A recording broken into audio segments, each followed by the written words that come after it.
Ahora los chicos, el barrio y la ciudad que queremos es un programa del Instituto Municipal para la Formación y el Aprendizaje a lo largo de toda la vida, dependiente de la Municipalidad de Villa María. ¿Cuáles son los objetivos del programa?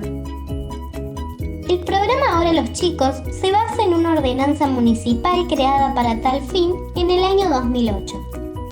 Dicha ordenanza propone la formación cívico-democrática de los niños y niñas de la ciudad a través de la promoción de los principios y valores democráticos, el compromiso activo con la realidad y la posibilidad de ejercer su rol y participar junto a sus familias en espacios de libre expresión. A estos objetivos se suma el deseo y el compromiso de acompañar a las niñas y niños en el proceso de aprender a vivir en comunidad.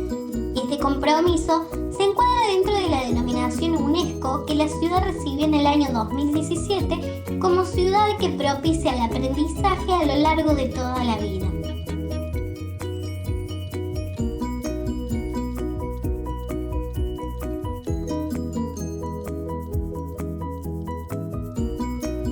Villa María, Ciudad del Aprendizaje UNESCO.